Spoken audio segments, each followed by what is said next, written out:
Hi, I'm Tom Landon. The program you're about to watch was recorded live at the historic Grandin Theater in Roanoke. Since we started the Echo Channel, we've made every effort to record as many Hoot and Holler storytelling shows as we can. If you appreciate seeing programs like this one and the fact that we make them available online and on demand to a global audience, I hope you'll consider supporting Blue Ridge PBS by becoming a member. These programs aren't cheap to produce, and we're actively seeking underwriting to support the recording, editing, and distribution of Hoot and Holler so that we can continue to make these heartfelt and personal tales available to those who are unable to attend them live. If you'd like to learn more about sponsorship, please drop me a line by email at tlandon@blueridgepbs.org. And enjoy the show. Blue Ridge PBS and Echo present Hoot and Holler, a live storytelling event recorded at the historic Grandin Theater in Roanoke, Virginia. Y'all, what a beautiful night this has been. I'm so grateful for this night and for Lita for putting this night together. It's meant like a ton to me. And I know to all of you. We all need this. So thank you, Lee. A white flurry of a blizzard raged and seemed to swallow the Montana highway whole as I drove. The winds howled and rattled the windows of my beat-up Subaru as my coworker Christy and I drove from a conference in Butte, Montana to her hometown in Livingston. As my wipers struggled to keep up, we debated the odds of anyone finding us if we had drifted off into a snowdrift. I didn't know Christy well, but I knew one thing about her. She was fun, and she was good at being single. I was 26. I had just left the Mormon church in my marriage to a Mormon man. I had no idea who I was without the church, let alone how to date in a secular world. But when she suggested that we stop into the cannery in Bozeman, Montana to let the snow clear, I decided to lean into whatever the snowy bar experience had in store. The cannery was a cozy kind of watering hole where ranchers, college students, and professionals all gathered together for friendly banter. The drinks were strong, and the jukebox set the mood. Christy wasted no time in teaching me about shots, and I was shocked at how fast those kicked in. Before you knew it, she and I were up on the bar, leaning into our best Coyote Ugly alter egos. However, during my best hip shimmy, my boot slipped and I almost fell. But as I gathered myself on that bar, I heard a laugh. Some people talk about love at first sight. For me, it was love when I first heard that laugh. It was warm, robust, and easy. And as I made my way down off the bar, the owner of that laugh was reaching up to help me. His hands were rough, his eyes were deep blue, and he had a smile that melted me. He wore a shearling jacket, iron jeans, and boots, of course. As it turned out, Christy knew him and his friend, so we spent the next few hours drinking and dancing some more. The snowstorm hadn't cleared up, so Christy decided it was best that we stay in Bozeman that night. Mike, the man with the laugh, had a condo downtown, and he offered us that all three of us could stay. So we went back to his place, drank copious amounts of water to make up for the shots, ate some frozen pizza, and listened to some more music.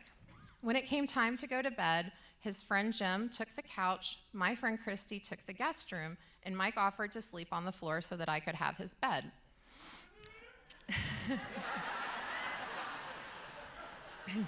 Well, as I sat on the edge of his bed struggling to get my boots off without a boot jack, he came to help me. And as I looked down at that man, I decided he did not need to be sleeping on the floor. I did tell him that there would be no funny business that night, and in fact, there wasn't. We stayed up well past when our buzzes wore off, talking about all the paths of life that had brought us to this night. Mike had just ended his engagement with a Jackson Hole princess, and in fact, there were still moving boxes all around that condo. The next morning at breakfast with all four of us again, the way he looked at me had changed. He was quiet, and he held my gaze with contemplation that felt like concern almost. When Christy and I loaded up to leave, Mike asked for my number, And I gave it to him. So over the following weeks, he called frequently, but we lived 4 hours apart, so we didn't see each other. One day when I was sitting at my desk at work, he called me and asked about my plans for the weekend. And before I knew it, he'd convinced me and Christy to join him and his friends for a long weekend in Las Vegas. So off to Sin City we went. As a Mormon, I had never been to Vegas, let alone indulged in any of the activities that the city is known for. I felt like I was getting a weekend version, a Cliff Notes version of worldliness. I had just learned about shots, and suddenly I was going to topless pools, ordering martinis, letting it ride in poker, and had mastered the art of tucking a tip into a stripper's G-string. All along the way, he held my hand as my tour guide to this newfound intrigue. He was fascinated by watching me experience everything for the first time as I was enthralled by it all. Before we went back to the hotel that night, he pulled me away from the group, and he told me that he wanted to stay with me that night, but he didn't want us to have sex. So I agreed. We went back to his room, he drew a bubble bath, popped a bottle of champagne, and invited me into the bath. And then he proceeded to lather and shave my legs with the utmost care, planting kisses all along the way as we went. My mind was completely blown. I had never seen my body as something to be enjoyed, explored, or celebrated. Being raised in the LDS church, I was taught that my body was a temple, meant to be kept clean and pure to serve the Lord's higher purposes. Modesty was a celestial law, and I wore sacred underwear that allowed me to not wear anything that showed my shoulders or anything above my knee. After all, I certainly didn't want to be attracting heathens. Sex was forbidden outside of marriage, and even getting to first base would land you in your bishop's office, where you had the privilege of confessing your sins in explicit detail to the patriarchy as an essential part of your repentance process.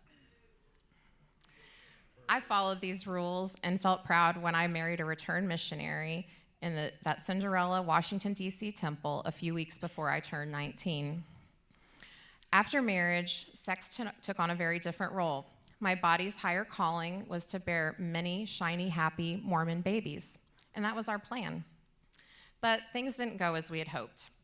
A year of trying turned to 2, and then 3, and eventually we began fertility treatments, artificial insemination, and in vitro fertilization. Nothing worked for 6 years. I was devastated, and I felt like my body, my temple, was failing me, and I grew to hate it. Sex became mechanical, timed around temperature checks, hormone injections, and withheld for upcoming procedures. There was nothing intimate about it. Each attempt only reminded me how I was failing at what I believed was my most divine calling. I watched my friends fill their pew at church with children while mine remained bare, and I grew bitter. But then that day, as Mike shaved my legs, something awakened within me. He served as a mirror, allowing me to see my body as beautiful and worthy of attention that wasn't solely focused on procreation. I had never experienced that kind of intimacy before, but I was hooked. We didn't have sex that night, and not for the next 2 nights either, but we kissed till we had rashes on our face and explored each other with our hands and mouth as thoroughly as possible. It came to our last night in Vegas, and I knew that I wasn't leaving there without experiencing all of that man. I can tell you that that night was more spiritual than any church service I had ever sat through.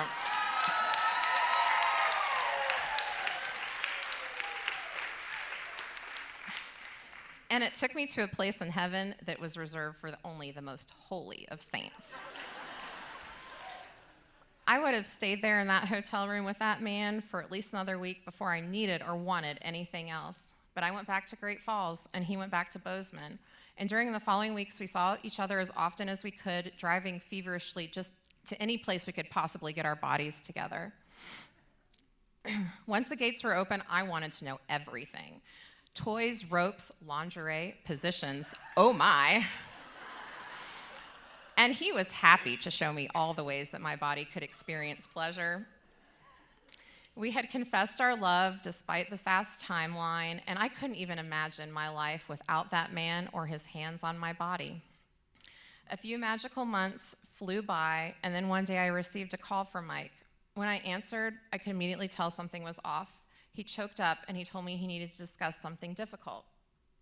I knew his engagement was put on the rocks by his fiance's relationship with alcohol, but the final straw came when she tried to run him over when he tried to stop her from driving. The night ended with her crashing into their neighbor's home, and he broke off their engagement. Her father, a well-to-do figure from Jackson Hole, had come to town to talk to Mike. He begged Mike to give his daughter another chance. He told him that she was in the very best of rehabs and that she would have the best of outpatient care when she came back, and things would be different for them now. They'd booked a bougie resort in Jackson Hole 2 years in advance, and there were people flying in from all over the country to attend.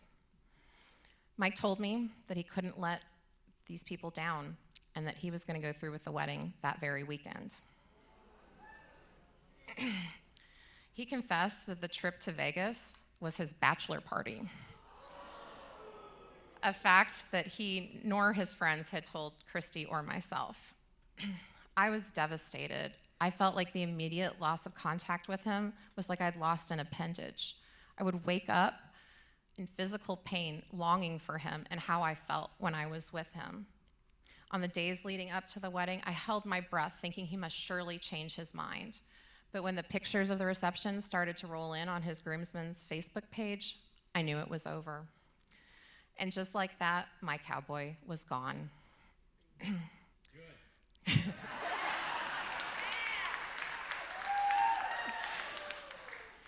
I was shattered.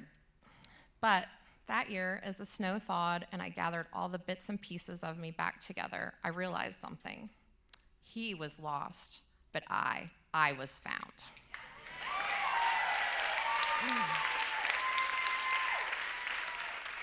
I traded yearning for a cowboy's love for a deep love affair with myself. I no longer saw my body as a vessel of disappointment, but as a temple worthy of love and respect by my definition. I rediscovered the joys of my body in a whole new way. The sun felt different on my skin that year. My legs had a newfound sturdiness as I hiked mountain trails. I embraced sensuality in music, art, and dance. Everything looked different through this new lens. I embraced my sexuality not as a tool for attracting an ideal mate, but as a source of power and pleasure within myself. I had learned my worth was not defined by neatly made check marks on a patriarchal to-do list.